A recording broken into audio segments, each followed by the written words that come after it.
அஸ்ஸலாமு அலைக்கும் and hello everyone, welcome to home made vibes. எல்லோரும் எப்படி இருக்கீங்க? நல்லா இருக்கீங்களா? இன்றைக்கி ஒரு சின்ன நோம்பு மினி லாக் தான் ஷேர் பண்ணியிருக்கேன். மறுநாள் சஹருக்கு தேவையான கொஞ்சம் ப்ரிப்பரேஷன் எல்லாமே முன்னாடி நாள் நைட்டுக்கே எல்லாமே இந்த மாதிரி செஞ்சு வைக்கிறது. நாளைக்கு வந்துட்டு காய்கறி போட்டு பிரியாணி தான் பிளான் பண்ணியிருந்தேன். காய்கறி வெறும் பிரியாணினா அந்தளவுக்கு யாருக்கும் இறங்காது. இந்த மாதிரி சும்மா எறா இல்லைனா சிக்கன் ஏதாவது போட்டு செய்யும்போது கூட 2 வாய் சாப்பிடுவாங்க. அதனால் கொஞ்சமாக இறால மசாலா போட்டு ஃப்ரிட்ஜில் வச்சுட்டு காய்கறி எல்லாமே ரெடியாக வெளியில் வச்சுட்டேன். இந்த எலக்ட்ரிக் ப்ரெஷர் குக்கர் பற்றி நான் ஆல்ரெடி ரிவ்யூ லாஸ்ட் வீடியோவில் நான் போட்டுட்டேன். அதுக்கான லிங்க் டிஸ்கிரிப்ஷனில் கொடுக்குறேன். யாருக்காவது தேவைப்பட்டதுன்னா செக் பண்ணி பாருங்கள். இப்போ இருக்கிற கரண்ட் சிச்சுவேஷனுக்கு ரொம்ப பெஸ்ட்டான ஒரு ப்ராடக்ட் தான் இது.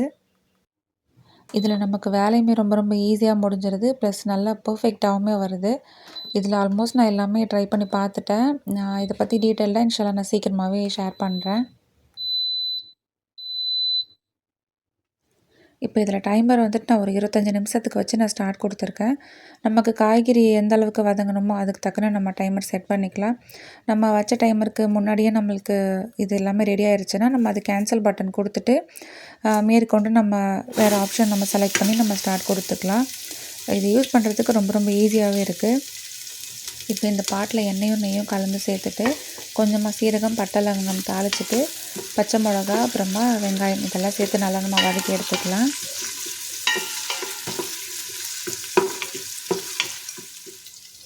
இப்போ வெங்காயம் வதங்குற கையோடய நம்ம இதுக்கு தக்கன கொஞ்சமாக உப்பு சேர்த்துக்கலாம். நான் எப்போவுமே அந்த கப் அளவில் தான் நான் உப்பு சேர்ப்பேன். ஒரு கப் அளவுக்கு அரிசி எடுக்கிறோன்னா அந்த சின்ன குட்டி ஸ்பூனில் 1 ஸ்பூன் அளவுக்கு உப்பு சரியாக இருக்கும். இப்போ வெங்காயம் கூடவே நம்மளுக்கு பிடிச்சமான வெஜிடபிள்ஸ் நம்ம சேர்த்துக்கலாம். நான் இது கூட கொஞ்சமாக கேப்சிகம் அப்புறமா உருளைக்கிழங்கு சேர்த்துருக்கேன். சேர்த்து லைட்டாக இந்த மாதிரி வதக்கி விட்டுக்கலாம்.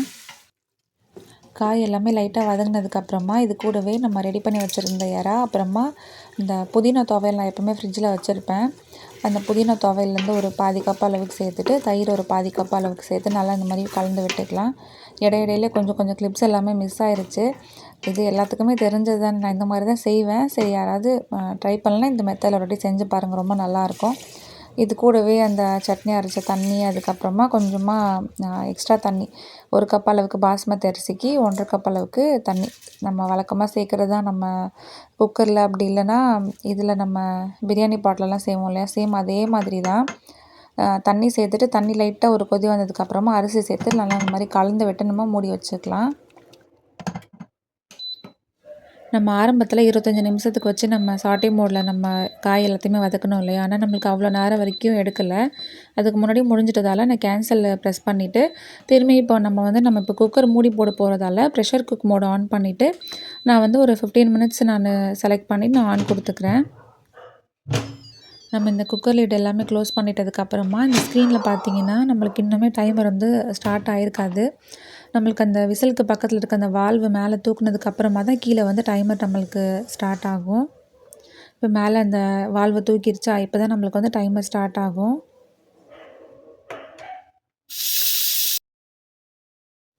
நம்ம செட் பண்ணி வச்சுருந்த அந்த டைமர் முடிஞ்சதும் இதுவே ஆட்டோமேட்டிக்காக நம்மளுக்கு ஆஃப் ஆயிரும்.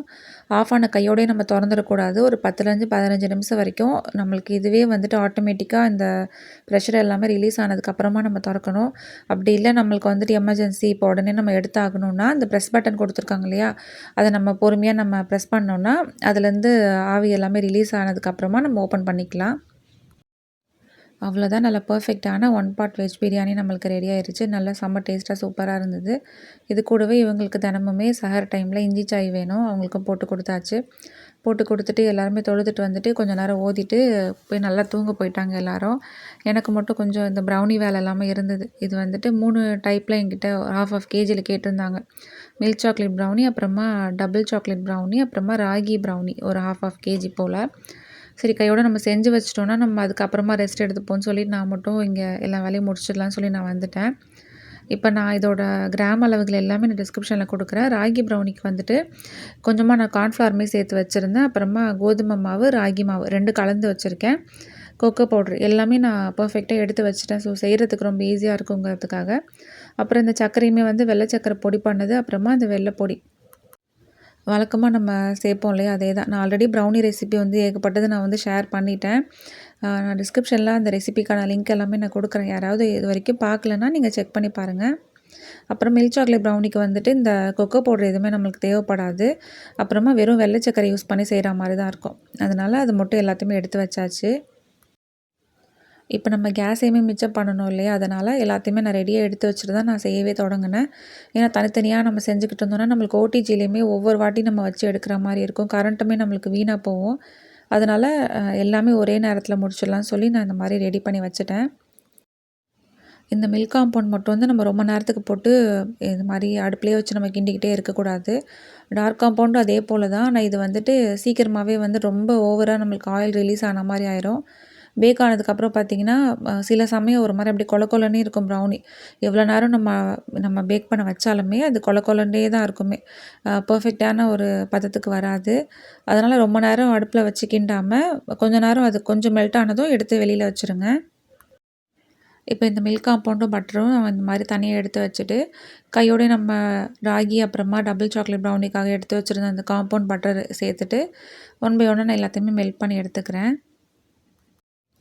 இந்த மாதிரி செய்யும்போது நம்மளுக்கு கேஸுமே வீணாக போகாது. நம்மளுக்கு எல்லாமே டக்கு டக்குன்னு நம்மளுக்கு வேலை முடிஞ்ச மாதிரி இருக்கும். இப்போ நம்ம மெல்ட் பண்ணி வச்சுருக்கிற அந்த மில்க் காம்பவுண்ட் பட்டர் கூட நம்ம எடுத்து வச்சுருந்த அந்த வெள்ளை சர்க்கரை பொடி பண்ணதை சேர்த்துட்டு நல்லா நம்ம கலந்து எடுத்துக்கலாம். நான் பட்டர் சரியாக ஒரு 50 கிராம் அளவுக்கு எடுத்திருக்கேன். கூடவே இந்த மில்க் காம்பவுண்ட் வந்துட்டு 160 கிராம் அளவுக்கு எடுத்திருக்கேன். அப்புறமா பொடி பண்ண வெள்ளை சர்க்கரை வந்துட்டு 150 கிராம் அளவுக்கு எடுத்துக்கலாம்.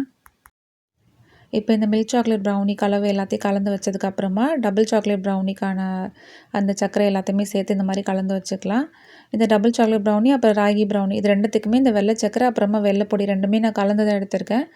75 கிராம் அளவுக்கு வெள்ளை சர்க்கரை பொடி பண்ணது, அப்புறமா 75 கிராம் அளவுக்கு வெள்ளைப்பொடி இது ரெண்டுத்தையுமே சேர்த்து நல்லா இந்த மாதிரி கலந்து எடுத்துக்கலாம்.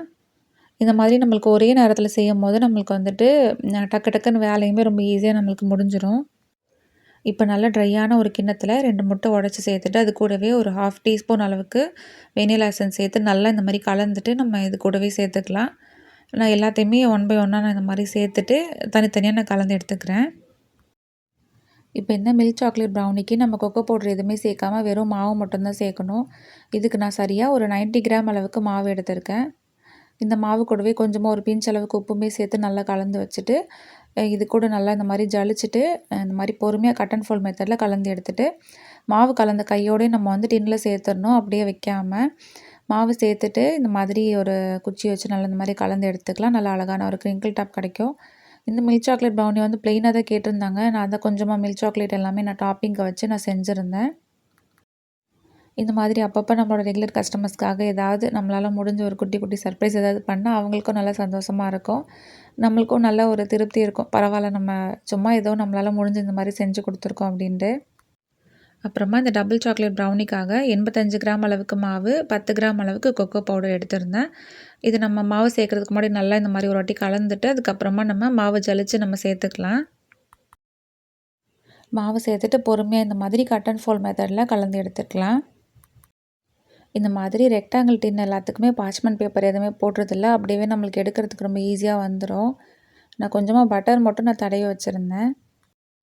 ப்ரௌனி பேட்டர் மொத்தத்தையும் இந்த மாதிரி டின்னில் சேர்த்ததுக்கப்புறமா குச்சி வச்சு லைட்டாக இந்த மாதிரி கலந்து எடுத்துகிட்டு இது நம்ம டார்க் சாக்லேட் ப்ரௌனி தானே செய்யணும். அதனால் மில்க் சாக்லேட் அப்புறமா டார்க் சாக்லேட் எல்லாத்தையுமே நம்ம இந்த மாதிரி லோட் பண்ணிவிட்டு இப்போ ஒட்டிஜி வந்து செம்ம சூடாக இருக்கும். ஏன்னா ஆல்ரெடி நம்ம இந்த மில்க் சாக்லேட் ப்ரௌனி நம்ம வச்சுருக்கோம் இல்லையா, அதனால் கொஞ்சம் பார்த்து கேர்ஃபுல்லாக தான் வைக்கணும்.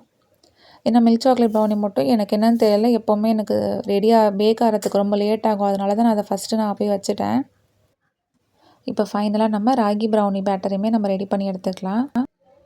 இப்போ நம்ம எடுத்து வச்சுருந்த அந்த மாவு எல்லாத்தையுமே இந்த மாதிரி ஜலிச்சுட்டு நம்ம சேர்த்துக்கலாம். எப்போவுமே இந்த வீட் ப்ரௌனி அப்படி இல்லைன்னா ராகி ப்ரௌனி செய்யும் போது மட்டும் இந்த மாதிரி கார்ன்ஃப்ளவர் ஆட் பண்ணி செஞ்சு பாருங்கள். நல்ல பர்ஃபெக்டான டெக்ஸ்சரோடு நம்மளுக்கு கிடைக்கும். நம்ம ஹோம்மேட் வைப்ஸோட ரெசிபிஸ் ஏதாவது ட்ரை பண்ணிங்கன்னா மறக்காமல் எனக்கு அந்த பிக்சர்ஸ் எல்லாமே வாட்ஸ்அப் பண்ணுங்கள். அவ்வளோதான். இப்போ ஃபைனலாக நம்ம ராகி ப்ரௌனியுமே பேக் பண்ண வச்சுக்கலாம். நம்ம ராகி ப்ரௌனியை தான் ஃபஸ்ட்டு வச்சுருக்கணும். நான் அதை கவனம் இல்லாமல் அந்த டபுள் சாக்லேட் ப்ரௌனியை ஃபஸ்ட்டு நான் வச்சுட்டேன். ஏன்னா ராகி ப்ரௌனியும் நம்மளுக்கு மற்ற ப்ரௌனியை விட நம்மளுக்கு கொஞ்சம் டைம் அதிகமாக தேவைப்படும் பேக் ஆகிறதுக்கு. அவ்வளோதான். நம்ம பேக் பண்ண வச்ச அந்த ப்ரௌனிஸ் எல்லாமே நல்லா சூப்பர் பர்ஃபெக்டாக நல்லா ஃபஜ்ஜியாக பேக் ஆகி வந்துருச்சு. இப்போ இது எல்லாத்தையுமே நம்ம பீஸ் போட்டு நம்ம பேக் பண்ணி அனுப்புகிற வேலை தான். இந்த ராகி ப்ரௌனி மட்டும் கொஞ்சமாவது எக்ஸ்ட்ரா செய்யணும்னு நினச்சேன். ஆனால் அந்த ஓடிஜிக்குள்ளே நம்மளுக்கு டின் இல்லாமல் இந்த அளவுக்கு தான் நம்மளால் வைக்க முடியுதுங்கிறதால நான் இந்த அளவு மட்டும் நான் செஞ்சு எடுத்துக்கிட்டேன். ஏன்னா எங்கள் வீட்டில் எனக்கு எங்கள் எல்லாத்துக்குமே இந்த ராகி ப்ரௌனினா ரொம்ப ரொம்ப பிடிக்கும். நல்ல வேளையா இந்த டபுள் சாக்லேட் ப்ரௌனி மட்டும் வந்துட்டு 2 பீஸ் எக்ஸ்ட்ரா வந்திருந்தது. அதனால் பசங்களுக்கு நோம்பு தொறந்ததுக்கு அப்புறமா குடுத்தாச்சு. வழக்கம் போல் எல்லாத்துலேயுமே நான் எக்ஸ்ட்ரா கிராம்ஸ் வச்சு தான் அனுப்பியிருந்தேன். மில்க் சாக்லேட் ப்ரௌனி வந்து 552 கிராம்ஸ் அளவுக்கு வந்திருக்கு. கூடவே இந்த டபுள் சாக்லேட் ப்ரௌனியுமே வந்துட்டு 1/2 கிலோவுக்கு மேலே தான் நான் எல்லாமே வச்சுருந்தேன். எல்லாமே 1/2 கேஜியில் தான் கேட்டிருந்தாங்க. இது வந்து 528 கிராம் வந்திருக்கு. அப்புறமா ஃபைனலாக இந்த ராகி ப்ரௌனி எடை போட்டு பார்த்துரலாம். அல்ஹம்துலில்லாஹ் இதுவுமே நம்மளுக்கு 520 கிராம்ஸ் வந்திருக்கு. இவங்க வீட்டில் இருந்தாங்கன்னா எப்போவுமே பேக் பண்ணுறது மட்டும் இவங்ககிட்ட கொடுத்துருவேன். நீங்கள் தான் நல்லா பெர்ஃபெக்ட்டா பண்ணுவீங்க. நீங்களே பண்ணி கொடுத்துருங்கன்னு சொல்லிட்டு. ஏன்னா நம்ம பண்ணும்போது ரொம்ப பொறுமையாக பண்ணுற மாதிரி இருக்கும். இவங்க டக்கு டக்குன்னு எனக்கு முடிச்சு கொடுத்துருவாங்க. சரி எல்லா வேலையும் அல்ஹம்துலில்லாஹ் நல்லபடியா முடிச்சாச்சு. முடிச்ச கையோடயே வந்துட்டு இவங்ககிட்ட குடுத்துட்டு, நம்ம கொஞ்ச நேரம் நல்லா ரெஸ்ட் எடுத்துக்கலாம். இவங்க கடைக்கு போய் போட்டு வர சொல்லிட்டுன்னு பார்த்தேன். இவங்க வந்து "நீ கடைக்கெல்லாம் போணும்னு சொன்ன இல்லையா? கையோட போயிட்டு வந்துருவோம் வான்னு" சொல்லி கூப்பிட்டுருந்தாங்க. சரி ஓகே இவங்க கூப்பிடுற கையோட நம்ம போனாதான்னு சொல்லிட்டு கையோட கிளம்பியாச்சு. இங்க ரெடில்ஸ்ல இருக்கிற ரேவதி ஸ்டோர்ஸ் தான் கிளம்பியிருந்தோம். போவையிலேயே கையோட கொரியருமே போட்டுட்டு கிளம்பியாச்சு. எனக்கு 1, 2 மளிகை சாமானுங்க அது மாரி தான் வாங்கணும். பெருசா எதுவும் வாங்குறதுக்கு இல்ல. எப்பவுமே நோன்பு தொடங்கும் முன்னாடியே எல்லாத்தையுமே வாங்கி வச்சுருவோம். இருந்தாலும் இடையில ஏதாவது 1, 2 பொருள் நம்மளுக்கு காலியா போயிரும் இல்லையா? அந்த மாரி தேவைப்பட்டது. அப்புறமா எனக்கு ஒரு சில திங்ஸ் எல்லாமே தேவைப்பட்டது. சரி கையோட போய் வாங்கிட்டு வந்துருவோம்ன்னு சொல்லி கிளம்பியாச்சு. அல்ஹம்துலில்லாஹ் நல்ல வேளையா நாங்க போன அன்னைக்கு வந்து கொஞ்சம் வெயில் இல்லாம இருந்தது. ரொம்ப கொளுத்துற வெயில் இல்லாம கொஞ்சம் சுமாரா இருந்தது. அதனால பரவால்ல. ஏன்னா ரொம்ப நேரம் அப்படியே முழிச்சுக்கிட்டே நின்றுக்கிட்டே இருந்தனால ரொம்ப எனக்கு டயர்டாவே இருந்தது. கடையில ஒரு குட்டி ஷாப்பிங்க முடிச்சுட்டு, வீட்டுக்கு வர கையோடயே மார்க்கெட் போய் பார்த்துட்டு வந்துருவோம்னு சொல்லி மார்க்கெட்டுமே கூட்டு வந்திருந்தாங்க. இங்க எறா, நண்டு எல்லாமே இருந்தது. நான் வந்துட்டு மீன் தான் பார்த்துருந்தேன். மீன் வந்து எங்களுக்கு அந்த அளவுக்கு புடிக்கல. கொஞ்சம் ஃப்ரெஷ்ஷா இருக்கிற மாரி இல்ல. நாங்க நண்டு, எறா மட்டும் வாங்கியிருந்தோம். இந்த நோம்பு நேரத்தில வழக்கமா யாரும் நண்டெல்லாம் வாங்க மாட்டாங்க. ஏன்னா இது ரொம்ப ஓவர் ஹீட்டுன்னு சொல்லிட்டு. நாங்க போன நேரம் வந்து பசங்களுக்கெல்லாம் நல்ல கோல்டா இருந்தது. சரி ஓகே இத சூப் மாரி வச்சு குடுப்போம்ன்னு சொல்லி வாங்கிட்டு வந்தாச்சு. வந்த கையோட எறாவுமே கையோட கையா நான் கிளீன் பண்ணி வச்சுட்டேன். செம்ம டயர்ட் ஆயிடுச்சு எனக்கு சுத்தமா முடியல. அப்புறமா அல்ஹம்துலில்லாஹ் இவங்க தான் இந்த நண்டு எல்லாமே கிளீன் பண்ணி எனக்கு கொஞ்சம் ஹெல்ப் பண்ணி குடுத்தாங்க. இது எல்லாத்தையுமே நம்ம மார்க்கெட்லேயே நம்ம நின்று கிளீன் பண்ணிட்டு வரலாம். அங்க வெயில் ரொம்ப அங்கேயே நின்று நம்ம கிளீன் பண்ற வரைக்கும் பொறுமையா இருந்து வரதுக்கு நம்ம வீட்டுக்கே வந்துருவோம்ன்னு சொல்லி நாங்க வந்தாச்சு. வந்த கையோடயே வந்துட்டு இந்த நண்டு மசாலாவுமே கடகடன்னு செஞ்சு வச்சுருவோம்ன்னு சொல்லிட்டு நான் அடுப்புல தான் வச்சிருந்தேன். ஏன்னா இப்பவே ஆல்ரெடி ரொம்ப டயர்ட் ஆயிருச்சு. நோம்பு தொறக்கும் முன்னாடி நம்ம எவ்வளோ வேலை வேணாலும் பார்த்துரலாம். நோம்பு தொறந்ததுக்கு அப்புறமா ஒரு படியா வரும். அதனால கொஞ்சம் தாக்கு புடிச்சு செஞ்சுருவோம்ன்னு சொல்லி அல்ஹம்துலில்லாஹ் நான் செஞ்சுட்டேன். ஒரு வழியா எல்லா வேலையும் முடிச்சுட்டு, கொஞ்ச நேரம் நல்லாவே ரெஸ்ட் எடுத்துக்கிட்டேன். ஏன்னா, அப்பதான் கொஞ்சமாவது சாயங்காலம் நோம்பு தொறக்கையில நிண்டு வேலை பார்க்க முடியும். ஒரு 4 மணி போல இந்த மாதிரி வடைக்கு ஏதாவது ஊற வைக்கணும்னா ஊற வச்சுக்கிறது. ஒரு 1 ஹவர்லயே நல்லா டக்குன்னு ஊறிரும். ஏன்னா, ரொம்ப கம்மியான அளவுல தான் போட்டு செய்றது. ஸோ, நம்மளுக்கு வேலையுமே ரொம்ப ஈஸியா முடிஞ்சிரும். இந்த வடைக்கு ஊற வச்ச கையோட லெமன் ஜூஸுமே ஒரு பக்கம் போட்டு எடுத்தாச்சு. கொஞ்சமா சப்ஜா சீடு எல்லாமே போட்டுட்டு, இத கலக்கி ஃப்ரிட்ஜில வச்சுட்டு, அல்ஹம்துலில்லாஹ் கையோட நோம்பு தொறக்கவுமே டைம் ஆயிருச்சு. ஒரு 5:30 மணி 5:45 போல இந்த மாரி வடை எல்லாமே சுட்டு எடுக்கிறது. அல்ஹம்துலில்லாஹ் நல்லபடியா அன்னைக்கு நோம்புமே நாங்க தொறந்து முடிச்சாச்சு. முதல் நாளைக்கு செஞ்ச இந்த கடற்பாசி எல்லாத்தையுமே வச்சு நல்லபடியா நோம்பு தொறந்தாச்சு. அவ்வளோதான் இதோட இந்த வீடியோ நான் முடிச்சுக்கிறேன். இந்த வீடியோ உங்க எல்லாத்துக்குமே பிடிச்சிருக்கும், யூஸ்ஃபுல்லா இருந்திருக்கும்னு சொல்லி நினைக்கிறேன். யூஸ்ஃபுல்லா இருந்து பிடிச்சிருந்தா மறக்காம லைக் பண்ணிக்கோங்க. உங்க ஃப்ரெண்ட்ஸ் அண்ட் ஃபேமிலிக்குமே ஷேர் பண்ணுங்க. நெக்ஸ்ட்டு வேற ஒரு இன்ட்ரெஸ்டிங்கான ஒரு வீடியோல மீட் பண்ணுவோம். இவ்வளோ நேரம் வரைக்கும் நம்ம சேனல் ஹோம் மேட் டிப்ஸ் யாராவது சப்ஸ்கிரைப் பண்ணாம பார்த்துட்டு இருக்கீங்கன்னா, மறக்காம சப்ஸ்கிரைப் பண்ணி சப்போர்ட் பண்ணுங்க. ஆல்ரெடி சப்ஸ்கிரைப் பண்ணி சப்போர்ட் பண்ற எல்லாத்துக்குமே ரொம்ப ரொம்ப தேங்க்ஸ். நெக்ஸ்ட்டு வேற ஒரு இன்ட்ரெஸ்டிங்கான ஒரு வீடியோல மீட் பண்ணுவோம். தேங்க்ஸ் ஃபார் வாட்சிங்.